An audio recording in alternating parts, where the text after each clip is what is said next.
Our sovereign King, we bow down and worship you.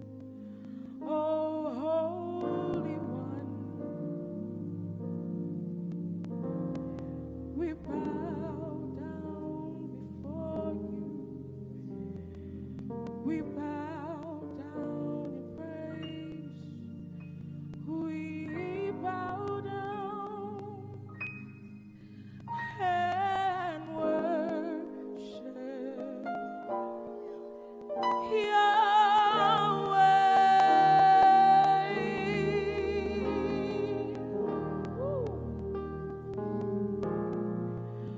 We bow down and worship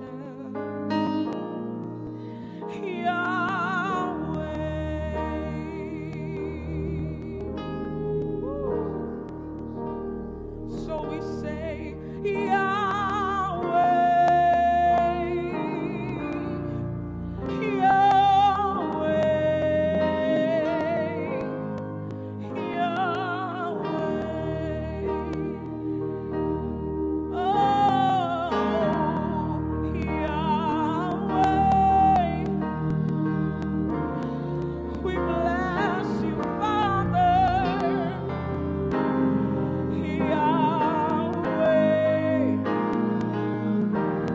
We give you the glory, God. We say, Yahweh, be praised.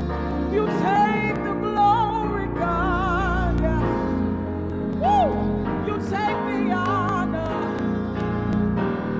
There's none like you. There's none like you.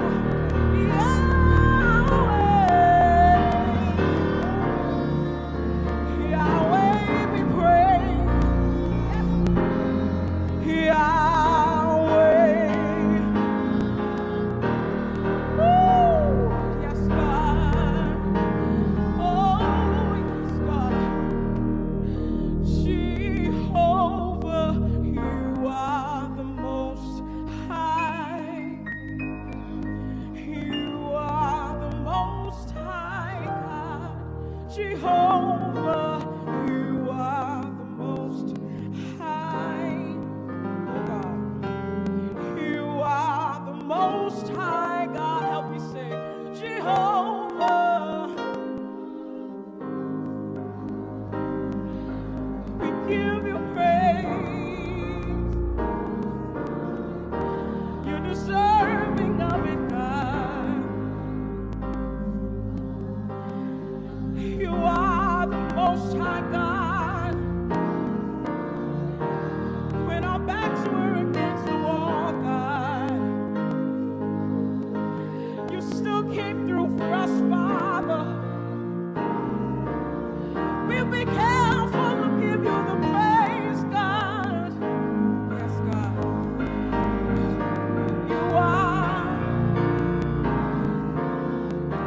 You are the most high God.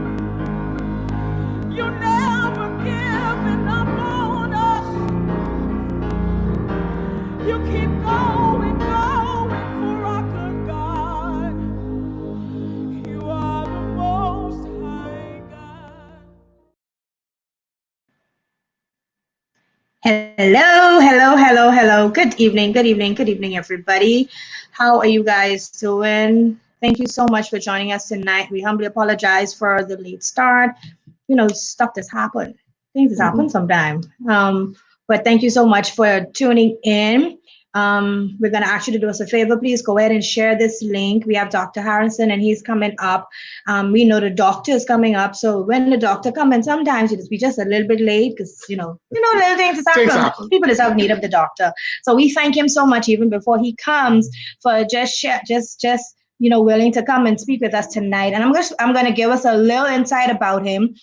Harrison Thompson is a relationship consultant, therapist, life coach, motivator, and vlogger. I don't know if y'all is go on his pages, on his Facebook page, especially them videos be so tickling some days. And he says, when people suffer from relationship issues, it's not uncommon for their lives to become burdened and heavy. Harrison Thompson is a passionate therapist and relationship consultant that has mastered the complex art of helping people where they are. Holding a degree in psychology, Harrison has been counseling and assisting singles and couples for 7 years in the Bahamas. He's very qualified. Where he was born, he is widely known for his edgy viral videos on all matters associated with relationships, dating, and inspiration. These videos later awarded him a Bahamian Icon Award as the People's Choice Icon of the year 2016. He has worked with a multitude of government branches, organizations, colleges, universities, churches, and corporate businesses alike. He and his beautiful wife, Brittany Thompson, love to travel, vlog, and celebrate life together. And they have a brand new addition added to the family. So he's also a dad now, which is one that you can take from him now. So we thank him so much once again. So we want you to welcome Dr. Harrison Thompson with us. So he's going to go ahead and he's going to talk to us, give us some tips. He's going to share with us on relationships. I think he's well qualified. So we're going to allow him to share with you guys for a few minutes. If you haven't shared the link as yet, please go ahead, share the link, invite someone to come in the building. Dr. Harrison, we hand it over to you, sir. Oh, sorry. Just take over for a bit. If you have any questions at the end of the presentation, feel free to put them in the chat and we'll just let him answer to the best of his ability. Yes. Sorry to interrupt, sir. Go ahead, Doc. No problem, man. So, I am very delighted and happy to be talking about relationships because, as you may know or may not know, I am very passionate about what this is that I do. And one thing that I have noticed in this country is that a lot of us, especially young people, are using relationships to try and fill a gap within ourselves, right? You find that when we are unable to be happy on our own, when we are unable to find our own peace, we try to do that by finding it through someone, right? Now, we know that we are social creatures. We know that God has created us with the intention to be connected to others. However, before there was a two-ness, there was a oneness, right? Before there was me and someone else, there was just me, right? I came into this world by myself, which means that I have to be able to procure that which is most important for myself. And being in therapy for such a long time, people often answer, the question, what is it that you think is most important to you in a relationship? And they start off by saying happiness, right? And I always wondered why. Why is it that happiness seems to be priority number one in a relationship? And I figured it out. We can't do it on our own. We try to find our happiness here, there, and everywhere else, but along comes Mr. Right or Mrs. Right. And with their words, with their actions, with their attention, they really give us feelings that we aren't able to give ourselves. So what happens is we begin giving up ourselves to a person who may not always be qualified to handle the affairs of our life, right? I think that's worth repeating. Sometimes when we get caught up in feelings, we allow people to get to a position in our lives where they are not able to handle the responsibilities of our happiness, right? That's because no one can fulfill that gap except for you and God. If you are struggling to be happy on your own, the answer does not lie in a man. The answer does not lie in a woman. Now, I'm not saying that you need to break up with your partner right now if you're in a relationship. I'm not saying that you need to stop dating. But I'm saying you need to understand what dating is and how that's separate and apart from what you need to be doing for yourself, right? You can't give someone else the responsibilities that you are supposed to take on for your life because that is how codependence is created. You find people struggle to be happy when their boyfriend goes home or when their girlfriend goes home or when their partner isn't doing so well. And my question is why? You need to set yourself up in such a position of strength that the worst thing that could happen in your relationship is that you go back to loving yourself. You go back to loving yourself wholly. You go back to being wholly fit, right? But a lot of us, after our relationships, we base right out, man. You know, we can't think straight. We can't feel straight. We don't know who we are anymore. So, we engage in this journey of rediscovery, which I think is okay. I think that's fine. But you should never lose yourself in a relationship. If you are giving beyond your ability to understand that maybe this isn't healthy, then that means maybe you're not ready, right? That means maybe that your boundaries are weak. Maybe the way in which you're thinking about relationships is not really what's most appropriate. And so this is what I often do. I try to help people understand not that they need to break up, but to develop an awareness as to how a relationship is supposed to work when it's working properly. Because we have no shortage of how relationships look when they ain't working properly, right? We got friends, we got family members, we have co-workers, we hear stories all the time about people who are being cheated on, people who have been abandoned, people who are ghosting one another, fighting. There's no shortage of how it's not supposed to work. But that's a problem because what then becomes our example of how relationships are supposed to look, right? We look to celebrities, we look to internet personalities, we look to our pastors, and nothing against any of those individuals. But what works for us is only going to work for us. I can give you advice all day, but if you don't take this advice and apply it to the uniqueness that is you, to the uniqueness that is your partner, you're wasting time, right? See, there is literally no one else on the face of this earth that thinks and sees life quite like how you do. That means when you get together with someone, that relationship is the first relationship of its kind, right? Really, I really want y'all to absorb the magnitude of that. You got two individual people that are unique. Out of 7 billion people on the world, there's no one like you two. So there's nothing that you can literally use and apply to your relationship across the board that will work. That means you need principles and you need some concepts to really make sure that you are understanding what is it that you need to do. Who do I need to become? How do we resolve these particular conflicts in our relationship? So I have four basic things that I kind of want to run through with you guys today to assist you in this venture, right? Because relationships ain't going nowhere. So we need to do it properly, which is say, all right? Now, the first thing that you need to remember when you are establishing a healthy relationship is you need purposeful communication, right? Not just communication, not just talking, purposeful communication. Purposeful communication is based on intimacy, and intimacy thrives on the communication of truth, right? Now, a lot of people don't like to be honest. A lot of people feel like if they are honest, they're going to scare away their partner. Well, I'm saying if your partner gets scared away from the honesty, they did you a favor, right?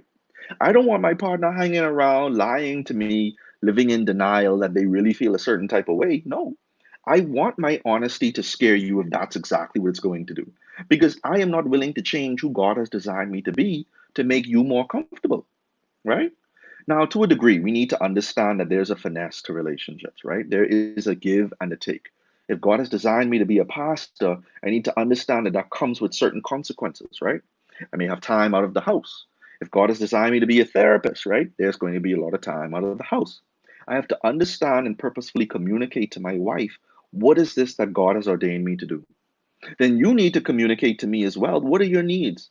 Because if you don't let me know what your needs are, how can I even know that there's a problem? Now we are starting to move towards something that also afflicts us in this country, mind reading, right? I'm going to get into that a little bit more in the next point.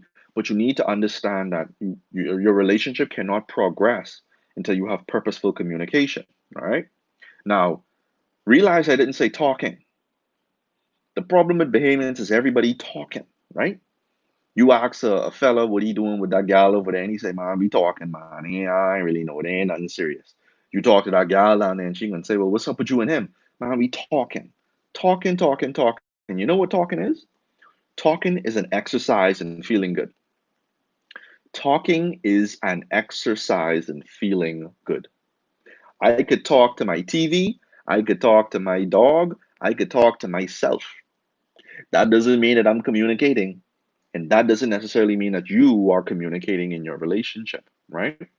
Now, when we get upset as people, you will notice that the first thing that goes out of the window is how we are communicating, right? Communication quickly moves from a tool of expression, a tool of understanding and trying to be understood, into a tool of control, into a tool of belittling, into a tool of manipulating and dissing and downing someone that I claim to care about, right? Now, if you communicate to intimidate, to hurt, to judge, to be mean, sorry, to demean or belittle someone, then you are misusing communication, right? If your communication is always a directive, telling people what not to do, telling people what they need to do, telling people what they need to start and stop, you are abusing communication. That sounds a lot like our Bahamian culture. Hey, now watch this. We have normalized dysfunctional communication for so long that it feels okay, right? We have normalized dysfunctional communication for so long that when we hear it, we stop responding to it like it's a problem. Who in their relationship isn't talking about what the other person isn't doing wrong? Who in relationships isn't talking about what it is that they don't like?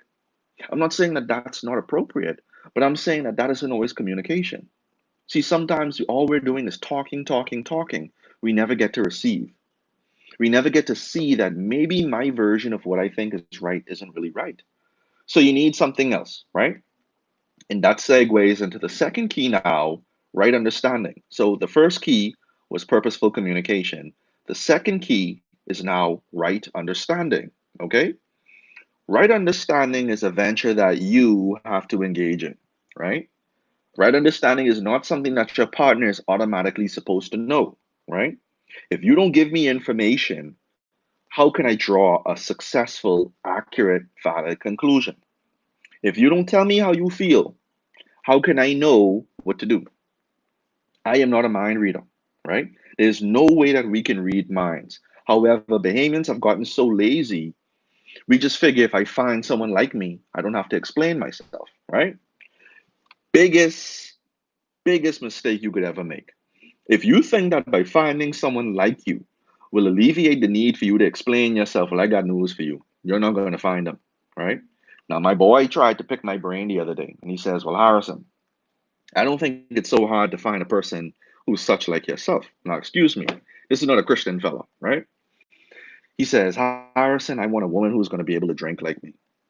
Is it so hard to find a woman who's into that kind of stuff? And I said, maybe no, because I know a lot of women like that. You know, not everybody is into the church, not everybody's into living wholesome lives. You could find that. And I said, is there anything else? He says, yeah, I want a woman who don't stress me out. I said, okay, now you venturing into some funny territory. What you mean by this? He says, yeah, I want a woman who's not emotional. I said, boy, Harrison, do they have that out there? He says, I said, boy, I mean, some women have lost their emotionality, so you may find that. What else is there? And he says, lastly, Harrison, I want a woman who is into the same type of shows I'm into, who's into action, who's into anime, who's into, the Dragon Ball Z thing. Is it so hard to find those three simple things? And I said, you know what? It's not. The problem is you like mine. And when I said that, of course, we burst out laughing. After I was finished being facetious with him, I said, see, the problem is, bro, you looking for someone just like you. You're not going to find someone just like you because the person who is just like you is probably another man. You don't get together with someone to be, you don't get together with someone to find something exactly like you. You get together with someone to share in your love and happiness with one another, right? You can find anything much like yourself. That's called singleness, right? But you don't have to answer for anything where everything is conveniently suited for your needs. But in a relationship, it's about service. So you can't serve without understanding the principle of love. And you won't understand the principle of love until you understand that God is love. So how can I fully love you as my partner if I don't have the love of God within me? Right? Because if the love of God is not in me, then what can this body offer you? Right? What can this mind offer you? Nothing.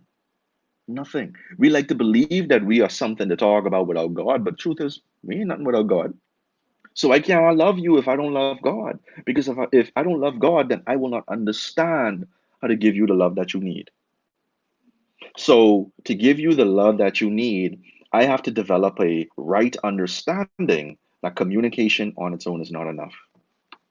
I have to understand that sometimes I have a tendency to believe meaning I give things, and that isn't always correct, right? You all ever tried to help someone and you thought that you were doing a good job? You thought that the help that you were giving them was something that would really be beneficial, but it actually turned out to make the situation worse? Well, that's because when you give certain things meaning, it doesn't mean that that's the true meaning, right? That's just what you see. Now, when two people get together, there's what you see, there's what I see, and then there is the truth. Hmm. This is why right understanding is such a critical component to any relationship. I don't care if you're dating, I don't care if you're just starting out, I don't care if you've been married for years. If you don't have right understanding, God help you, right? Because God is not always reflected in your feelings. Uh-oh. God is not always reflected in your feelings. That means that when you are upset, that does not reflect the will of God. That means that when you are afraid, that doesn't necessarily reflect the will of God. If you don't have a right understanding to put this in its proper context, you will make your emotionality your God. Am I talking to anybody today? Because I know a lot of Bahamians that make their emotions out to be the be all end all. Once I get upset, once you run me hot, once I see something I don't like, that's it. It's over. It's a wrap. You ain't got to worry about me no more. Delete my number. Block me on Facebook. Delete me off of Twitter. That's how we go. But you need to develop a right understanding that there is more going on than what you are feeling. You need to develop a right understanding that there is more happening than your eyes are currently revealing to you. If you don't engage in right understanding, how can you expect to ever learn the truth? See, relationships are not about feeling good. Relationships are about service. And when you think about it that way, a lot of us shouldn't be in relationships. If relationships are about service and a lot of us aren't trying to serve, then we don't need to be in a relationship. You need to be single because single people make everything about them. People make everything about their feelings. Single people make everything about what is most appropriate for me. A relationship is all about service. A relationship is all about assistance. Relationships are about making a decision to love over and over and over again, despite what may be happening to me. Now, you may be saying, Harrison, you telling me I need to stay in a relationship regardless of abuse, regardless of the torture that I'm in? No. But why would you stay in that anyway if that's how you're describing it? We need something bigger than just like. We need something bigger than just desire. We need something called agape love, unconditional love, a love that keeps on giving regardless of what is happening to the giver. But most of us aren't in a position to give love because we have not nurtured our own internal love. So the love that people say they want from us is the same love that we need to survive. Love is something that you give it away. All of us have learned that in elementary school. But you can't give love away if you don't have love to give. You don't have love to give until you know God. We can't take what the Creator has given us and then flip it into something that it's not and expect for it to work. That's not how this goes. That's not how any of this goes, right? So that is what right understanding is. Now, once you do right understanding properly, it allows you to do something, right? Segue now into the third point. It allows you to give up negative judgments, right? Once you find out the truth, once you can understand what is really happening, now you are able to give up negative judgments, right? This is the byproduct of right understanding. Anybody in this chat or anybody in this video session ever received a piece of information that was so profound it changed how they were viewing something?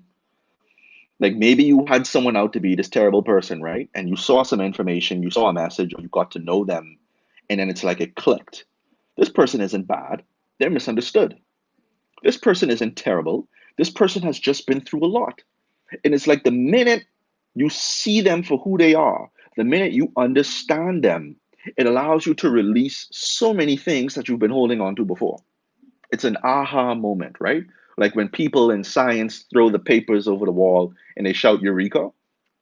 That's exactly what's happening here. When you make right understanding your principle, it becomes easier to give up negative judgments.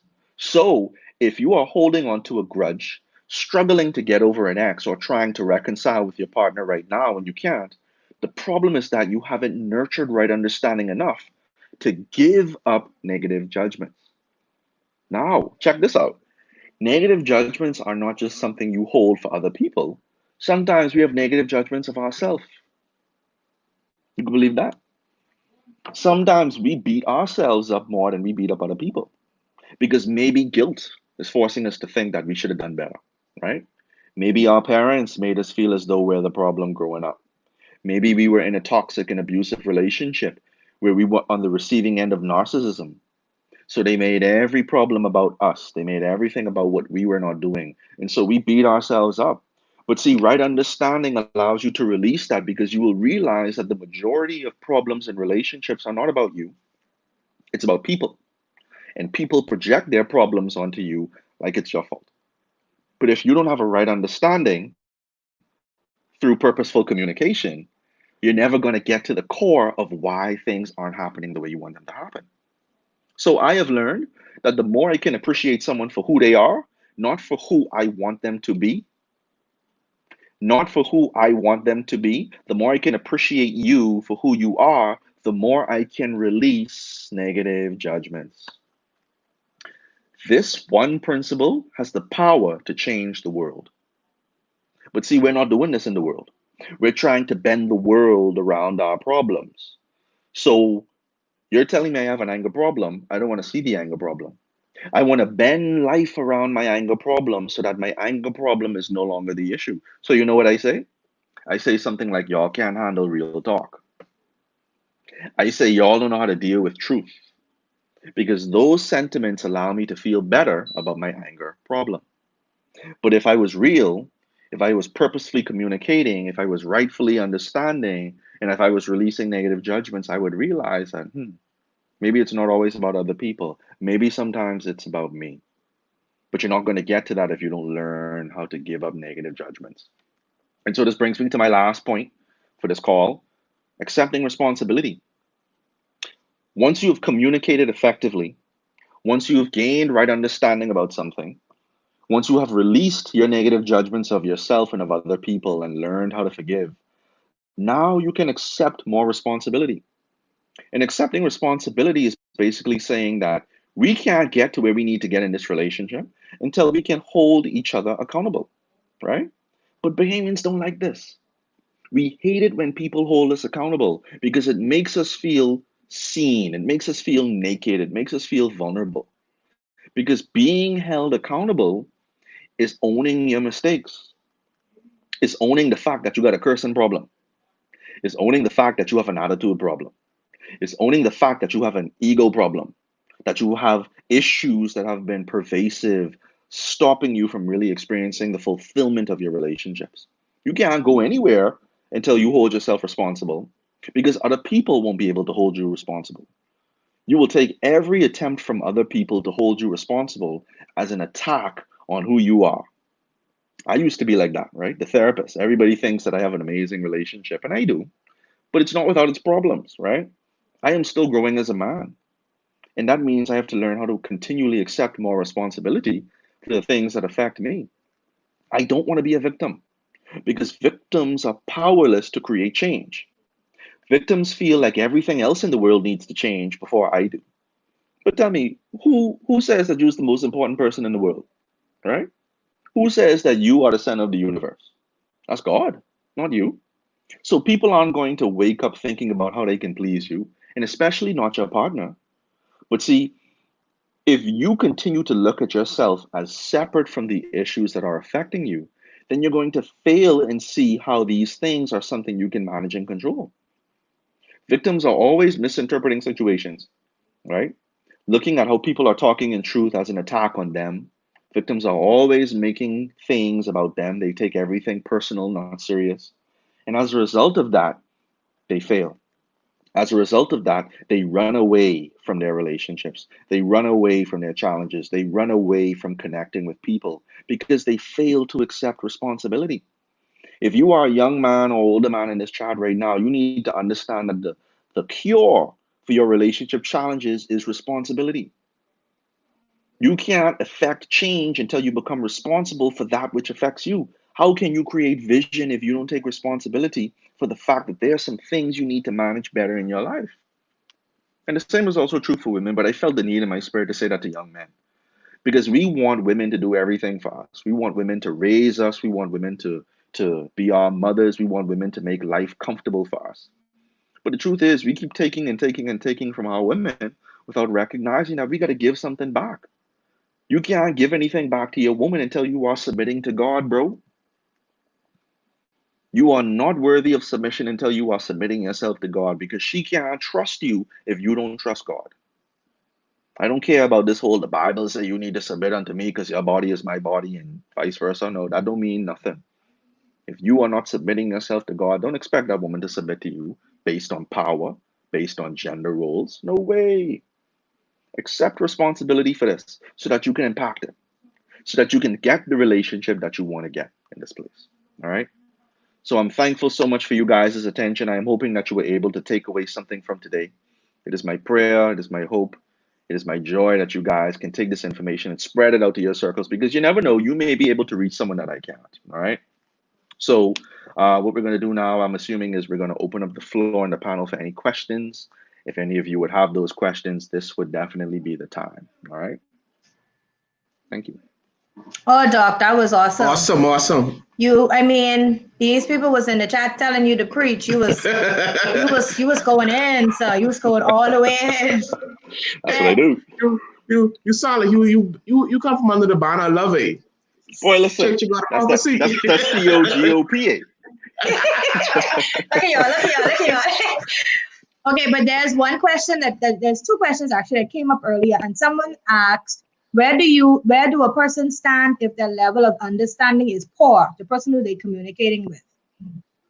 Well, I think what has to happen with that is we need to stop getting into the business of changing nature, right? That's God's realm. We aren't designed to change nature. The only thing we could do with nature is accept it, right? So what you need to do in wisdom is accept that maybe this person is in a different place than you.